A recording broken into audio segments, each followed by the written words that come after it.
Good morning students. Vacations में आपके सारा कंप्लीट कर लिया होगा आप लोगों ने वर्क, ठीक है। जितने जितने चैप्टर्स थे हम लोगों ने कर लिए थे, दो दो चैप्टर्स थे आपके, ठीक है। Total 8 chapters. अभी भी आप लोगों ने मैसेज नहीं करा है तो वो कर दीजिएगा, ठीक है। और आपके जो नोट्स नहीं बने हैं वो आप बना लीजिएगा, ठीक है। और आज हम नया चैप्टर स्टार्ट करेंगे, इकोनॉमिक्स का चैप्टर 3, ठीक है। नए सेशन में ये फर्स्ट चैप्टर ले रहे हैं हम इसका, ठीक है, इकोनॉमिक्स का 3rd चैप्टर। तो नए सेशन में आज पहला स्टार्ट करते चैप्टर मनी एंड क्रेडिट, ठीक है। तो आपके मनी जो है किस तरीके से यूटिलाइज करने लगे आप, किस तरीके से आप जो है एक्सचेंज जो है करते थे पहले आप, ठीक है। तो बार्टर सिस्टम की हम बात कर रहे हैं, ठीक है। तो money as a medium of exchange, कैसे आपका जो मनी है, जो पैसा है, एक्सचेंज करने का माध्यम किस तरीके से बना, ठीक है, उसके बारे में हम पढ़ेंगे। Money helps to exchange it for any commodity और service that he she want. Money जो है वो आपको मीडियम ऑफ एक्सचेंज है, किस तरीके से एक्सेप्ट किया गया, क्योंकि आपको कोई भी कमोडिटी या सर्विस को जो है एक्सचेंज करने के लिए आपके मनी की ज़रूरत पड़ती है। उसमें आपको मनी हेल्प करता है। किसी भी व्यक्ति को जो चाहिए होता है वो एक्सचेंज करने के लिए मनी उसकी हेल्प करता है। तो पैसे से आप जो चाहिए आपको वो आप ख़रीद सकते हैं, ठीक है। इसके लिए जो है आपके एग्जांपल्स दे रखा है। पहले जो ज़माने में था आपको पता है कि किस तरीके से जो है वस्तु विनिमय, बार्टर सिस्टम की बात कर रही हूँ मैं, ठीक है। बार्टर सिस्टम में ये होता है कि आप किसी वस्तु को अगर आपको ख़रीदना है तो वो उसके बदले आपको कोई वस्तु या कोई थिंग या कोई चीज़ ही आपको देनी पड़ेगी उसके बदले। जैसे आपके एग्जाम्पल दे रखा है, ये एग्जाम्पल्स आपको एग्ज़ाम के लिए लर्न करने ही पढ़ेंगे, ठीक है।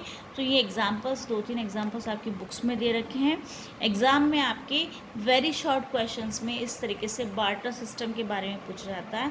इंपॉर्टेंट क्वेश्चन है बार्टर सिस्टम, ठीक है। बार्टर सिस्टम जिसमें वस्तु विनिमय होता है, कोई भी चीज़ चाहिए होती है तो उसके बदले दूसरी चीज़ वही देनी होती है जो उस व्यक्ति को चाहिए होती है। जैसे आपके एग्जाम्पल दे रखा है, एक शू मेकर है, वो सेल करता है शूज़ को, ठीक है। और उसको क्या ख़रीदना है, टू बाय वीट, वो जूते बेचेगा उनके वीट खरीदने के लिए, ठीक है। तो उसमें आपके नीड होनी चाहिए दोनों को। शू मेकर जो है उसको शूज़ बेचने हैं, ठीक है, वीट लेना है उसको, और वीट वाले को भी जो है शूज़ चाहिए होने चाहिए। कंडीशन अप्लाई होती है यहाँ पे, ठीक है। नीड जो है दोनों की यहाँ पे, नीड ऑफ बोथ, ठीक है, दोनों की ज़रूरत जो है वो फुलफ़िल होनी चाहिए। तो इसको हम क्या बोलते हैं, known as double coincidence of wants. जो हमारी ज़रूरत है, तो ये आपको क्वेश्चन पूछा था डबल कोइंसिडेंस का एग्जांपल दीजिए। तो ये एग्जांपल आप दे सकते हैं कि shoe maker wants to sell the shoes और बाय वीट, ठीक है। तो ये कंडीशन अप्लाई हो जाती है यहाँ पे कि वीट जो सेलर है, जो गेहूँ बेचने वाला है, उसको भी शूज़ की ज़रूरत होनी चाहिए।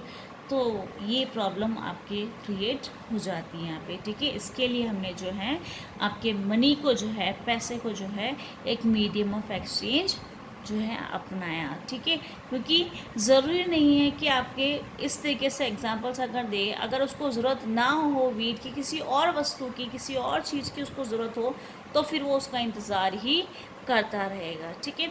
इसलिए इस सिस्टम को हमने नहीं अपनाया, ये ख़त्म हुआ धीरे धीरे, और हमने मनी को एक मीडियम ऑफ एक्सचेंज या मीडियम या माध्यम जो है एक्सचेंज करने का, पैसे को हमने अपनाया। क्लियर है यहाँ पे, मीडियम ऑफ एक्सचेंज हमने मनी को क्यों अपनाया, क्लियर। नेक्स्ट है आपके इस चैप्टर में हम पढ़ रहे हैं मॉडर्न फॉर्म्स ऑफ मनी, ठीक है। आजकल आप जो करेंसी के रूप में नोट्स और कॉइन्स को यूटिलाइज करते हैं, ठीक है। Loan activities from banks, bank से आप जो है लोन लेते हैं वो किस तरीके से, उसके बारे में पढ़ेंगे। क्रेडिट सिचुएशंस क्या है, क्या सिचुएशन हो जाती है ऐसी कि उनको क्रेडिट लेना पड़ता है लोगों को। टर्म्स ऑफ क्रेडिट, क्या जो टर्म्स है, कंडीशंस रखी जाती हैं जो क्रेडिट लेते हैं समय उन लोगों को। और formal sector credit in India, क्यों ये फॉर्मल सेक्टर से ही ज़्यादा क्यों लोग लेते हैं, ठीक है। नेक्स्ट है आपके लास्ट में SHG यानी सेल्फ हेल्प ग्रुप जो हैं वो गरीब लोगों के लिए जो आपस में उनको हेल्प करता है, ठीक है, इसके बारे में हम पढ़ेंगे। नेक्स्ट है आपके so money acts as an intermediate in the exchange of process. अभी हमने पढ़ा, तो इसमें आपके इंटरमीडिएट के रूप में आपके एक्सचेंज करने के लिए प्रोसेसिंग में आपके मनी जो है आपके मीडियम ऑफ एक्सचेंज काम में आता है। तो ये एग्जांपल अगर इस क्वेश्चन के रूप में पूछ रहा है तो भी लिखना है, बार्टर सिस्टम पूछते हैं तो भी आपको बताना है इस तरीके से एग्जांपल्स दे करके। अगर डबल कोइंसिडेंस पूछता है, डबल कोइंसिडेंस ऑफ वांट्स पूछता है तो भी आपको इस तरीके से एग्जांपल्स दे करके एग्जाम में वेरी शॉर्ट में अगर पूछ रहा है तो आप एग्जांपल्स दे करके समझा सकते हैं। क्लियर यहाँ तक। नेक्स्ट है आपके मॉडर्न फॉर्म्स ऑफ मनी, उसकी बात करी थी हमने ऊपर अभी। अर्लियर जो है हम लोग ग्रेन्स कैटल जो है वर यूज़, पहले आप इनको यूज, जैसे मैंने आपको बताया था वस्तु के बदले वस्तु दे रहा है, ठीक है, कोई भी चीज़ चाहिए उसके बदले कोई चीज़ दे दीजिए, उसको वो ज़रूरत है और आपको भी वो दूसरी चीज़ जो उसके पास है उसको ज़रूरत है। तो ऐसे ही होता था, आपके पैसे की ज़रूरत नहीं पड़ती थी। धीरे धीरे क्यों ज़रूरत पड़ी हमें पैसों की, तो वो मैंने आपको बता ही दिया। फिर मॉडर्न फॉर्म्स ऑफ मनी में आपके मेटेलिक कॉइन्स आए, मॉडर्न फॉर्म्स ऑफ मनी के रूप में आपके पेपर नोट्स और कॉइन्स। ये एग्जांपल्स आपको लर्न होने चाहिए, वेरी शॉर्ट में आता है पेपर नोट्स और coins. Modern form of currency जो है उसके रूप में पेपर नोट्स और कॉइन्स, स्पेशली बोर्डरी में आपको पेपर नोट्स और कॉइन्स। वन वर्ड आंसर्स आपको शॉर्ट में वेरी शॉर्ट में आपके आते हैं, तो आपको पेपर नोट्स और कॉइन्स एग्जाम्पल देना होगा, एग्जाम्पल पूछ जाते हैं, ऐसे क्वेश्चंस वेरी शॉर्ट में आते हैं या वन वर्ड में आते हैं। क्लियर। नेक्स्ट आता है आपके, क्लियर हो गया यहाँ तक आपको, वाई ओनली मनी। देखिए जैसे कि आपकी करेंसी जो है accepted as medium of exchange, आपकी करेंसी है, क्यों इसी को ही आपने जो है मीडियम ऑफ एक्सचेंज या आपको माध्यम अपनाया गया एक्सचेंज करने के लिए, ठीक है, because it is authorised by the government of the country. Money को ही क्यों अपनाया हमने मीडियम ऑफ एक्सचेंज, क्योंकि ये मनी जो है, ये जो करेंसी है आपकी इंडियन करेंसी, वो ऑथराइज्ड है आपके गवर्नमेंट ऑफ इंडिया, आपकी कंट्री जो है उससे ऑथराइज्ड है, ठीक है। कोई भी और किसी भी व्यक्ति को जो है इसका अधिकार नहीं है। ये किसको है, RBI issues on behalf of central government, ठीक है। आरबीआई जो है वही करेंसी को जो है इशू करती है सेंट्रल गवर्नमेंट के बिहाफ पे। क्लियर। तो ये ऑथराइज्ड है आपके करेंसी गवर्नमेंट ऑफ इंडिया की वजह से। तो एग्ज़ाम में अगर आपसे इस तरीके से क्वेश्चंस वेरी शॉर्ट के रूप में पूछे जाए तो ये छोटे छोटे से आंसर्स आपको लर्न करने पड़ेंगे। जैसे अभी पहले मैंने आपको बताया था, ठीक है, डबल कॉन्सिडेंस का पूछ ले, बार्टर सिस्टम पूछ ले, या आपको मीडियम ऑफ एक्सचेंज जो आपने मनी क्यों एक्सेप्ट किया गया है, क्योंकि ये ऑथराइज्ड आए आपके गवर्नमेंट ऑफ इंडिया या गवर्नमेंट ऑफ द कंट्री, ठीक है। ऑथराइज्ड होने की वजह से जो है ये आपकी मनी है वो एक्सेप्ट किया गया है मीडियम ऑफ एक्सचेंज के रूप में। क्लियर यहाँ तक। और आरबीआई जो है आपके, आरबीआई यहाँ से रिजर्व बैंक ऑफ इंडिया की बात कर रहे हैं हम। Issues on behalf of central government के बिहाफ पे जो है आरबीआई जो है करेंसी को जो है आपको यहाँ पे ऑथराइज करती है। क्लियर। नेक्स्ट है आपके डिपॉजिट्स विथ बैंक्स। अब हमने पढ़ा अभी मनी है, ठीक है, इकोनॉमिक एक्टिविटीज़ आप लोग करते हैं, ठीक है। अब आपके फैमिली मेम्बर्स का भी देखेंगे, अगर आप जैसे कोई बिजनेसमैन है, जितना उसको चाहिए, ठीक है, उतना वो डिपॉजिट जो है, जितनी भी उसकी सैलरी वगैरह है, जो भी पैसा है, जितना उसको चाहिए होता है वो अपने पास रखेगा। अगर एक्स्ट्रा मनी है उसका तो वो कहाँ रखेगा अपना डिपॉजिट करने के लिए, बैंक्स में, ठीक है। ऑब्वियसली आप घर में तो सारा पैसा रखते नहीं हैं, तो इसी तरीके से हम लोग जो है ये डिपॉजिट्स कहाँ कराते हैं, बैंक्स में, ठीक है। क्यों कराएंगे, क्योंकि कुछ सेविंग्स होनी चाहिए। अगर आपके पास खर्चा हो चुका है, अगर एक्स्ट्रा मनी है, तो आप वहाँ बैंक्स में डिपॉजिट करवा सकते हैं। उसके भी कुछ बेनिफिट्स होते हैं, जैसे डिपॉजिट्स जो हैं आपके इन बैंक्स होल्ड मनी, ठीक है, आप अपने पैसे को जो है वहाँ सेव रख सकते हैं, गेट इंटरेस्ट सेव करेंगे, ठीक है, आप वहाँ होल्ड कर सकते हैं मनी को, और उसके बदले में आपको सेव तो है ही ऑलरेडी, आपके और आपको क्या मिलेगा वहाँ पे, इंटरेस्ट रेट भी मिलेगा, इंटरेस्ट जो है उसका ब्याज जो है आपको पैसे का वो भी मिलेगा, ठीक है। कैन विड्रॉ इट, और जब भी आपको ज़रूरत पड़ती है तब आप उसको विड्रॉ या निकाल सकते हैं। क्लियर यहाँ तक, ठीक है। तो ये हो गया कि हम डिपॉजिट्स कराते हैं बैंक्स में एक्स्ट्रा मनी, अगर हम लोगों के पास है, हमारा जितना भी पैसा है, जितना हमको चाहिए होता है, उसके अलावा एक्स्ट्रा मनी जो होता है हम बैंक्स में डिपॉजिट कराते हैं। बैंक्स किसके लिए होते हैं, आपके मनी को सिक्योर करने के लिए, सेफ रखने के लिए, ठीक है। उसके लिए आप अपनी मनी को वहाँ डिपॉजिट करा देते हैं, उसके बदले आपको इंटरेस्ट रेट भी मिलता है, ठीक है। तो आपको सेफ्टी भी मिल रही है और इंटरेस्ट भी मिल रहा है। क्लियर यहाँ तक, तो ये हम बैंक्स की तरफ बढ़ रहे हैं आगे, ठीक है। कैन विड्रॉ इट, आप विड्रॉ करा सकते हैं यानी निकाल सकते हैं, ठीक है। आजकल तो नए नए बहुत प्रोसेस है आपके, जैसे एटीएम वगैरह से आप निकाल सकते हैं, पेटीएम से भी कर सकते हैं, आप दे सकते हैं किसी को पेटीएम से, ठीक है। तो कोई चीज़ खरीद रहे हैं तो भी दे सकते हैं।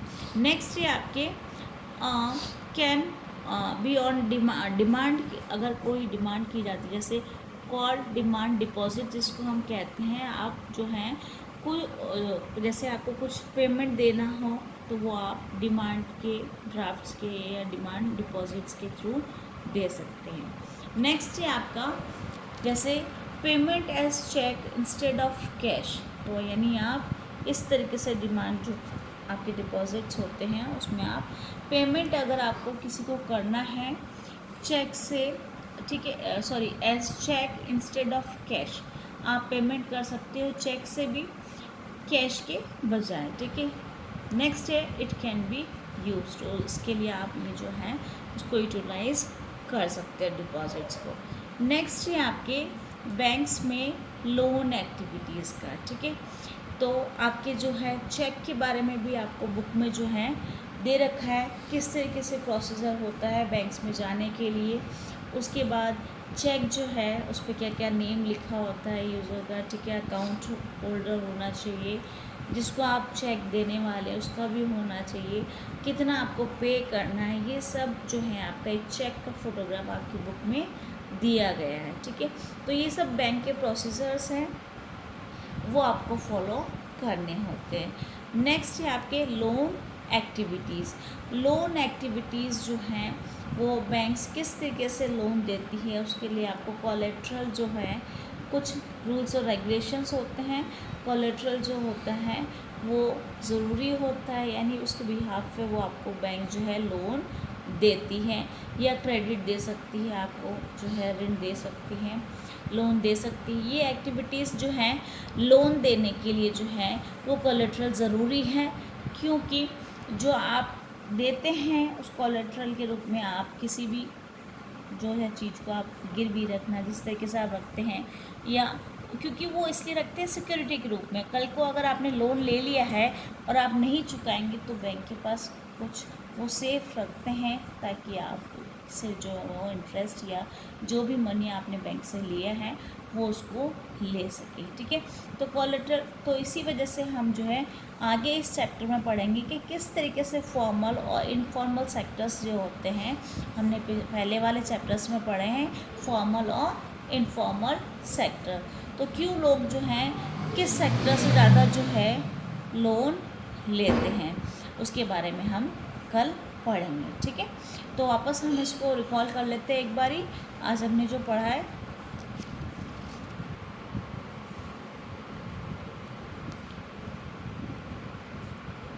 हमने मनी और क्रेडिट जो है स्टार्ट किया था। मनी के बारे में हमने पढ़ा कि कैसे मीडियम ऑफ एक्सचेंज जो है हमने इसको अपनाया है, ठीक है। मनी आपको हेल्प करता है एक्सचेंज करने के लिए, ठीक है। कोई भी कम्युनिटी या कोई भी सर्विस है उसको आप जो है एक्सचेंज कर सकते हैं जिसकी आपको ज़रूरत होती है, ठीक है। जिस भी चीज़ की आपको ज़रूरत है तो उसके लिए आप एक्सचेंज कर सकते हैं मनी के थ्रू। तो मनी आपके लिए ये हेल्प देता है, क्लियर। और उसके बदले आपको जो है आप पैसा दे देते हैं उस व्यक्ति को जिसको आप जिससे आपने कोई भी वस्तु खरीदी है, ठीक है। उससे पहले की हम बात कर रहे हैं बार्टर सिस्टम की, ठीक है, वस्तु विनिमय, जिसमें चीज़ के बदले चीज़ दी जाती थी, ठीक है। जैसे शू मेकर का एग्जांपल बताया मैंने आपको, शू मेकर को सेल करने हैं शूज़ और ख़रीदना क्या है, वीट। तो यहाँ पे जो है नीड जो है दोनों की होनी चाहिए, उसी को हम बोलते हैं डबल कोइंसिडेंस ऑफ वांट्स। कैसे नीड होनी चाहिए, यानी वीट सेलर जो है वो भी अगर दे रहा है, वीट सेल कर रहा है, तो उसको ज़रूरत किसकी होनी चाहिए, शूज़ की, ठीक है। इसलिए हम इसको डबल कोइंसिडेंस ऑफ वांट्स कहते हैं। क्लियर हो गया। एग्ज़ाम में ये क्वेश्चन डेफिनेटली आता है, एग्जाम्पल्स के थ्रू भी पूछ लेते हैं कि भाई ये एग्जाम्पल किसका है, तो आप बार्टर सिस्टम, बार्टर BARTER, ठीक है। तो ये बार्टर सिस्टम की बात हो गई यहाँ पे, है ना। तो वस्तु विनिमय व्यवस्था भी कहते हैं या बार्टर सिस्टम भी हम इसको कहते हैं, ठीक है। इस सिस्टम के बारे में मैंने आपको क्लियर कर दिया, समझ में आया तक। यानी चीज़ के बदले चीज़, सिंपल भाषा में देखें तो यानी इसके लिए आपको इंतज़ार करना पड़ता है, वेट करना पड़ेगा कि कब आपके लिए वो वस्तु लेकर के आए, और उस वस्तु को जो है वो व्यक्ति जो है उसको भी ज़रूरत होनी चाहिए। नेक्स्ट है आपके मॉडर्न फॉर्म्स ऑफ मनी, हमने पढ़ा, ठीक है। और लोन एक्टिविटीज़ के बारे में हम पढ़ेंगे। क्रेडिट सिचुएशंस बताए मैंने आपको अभी कि कुछ सिचुएशंस होती है, लोन वगैरह लेते हैं उधार लेने के लिए, जो टर्म्स और कंडीशंस है वो फुलफ़िल करनी होती है, वो हम कल पढ़ रहे हैं। फॉर्मल सेक्टर जो है उससे क्रेडिट इंडिया में किस तरीके से लेते हैं।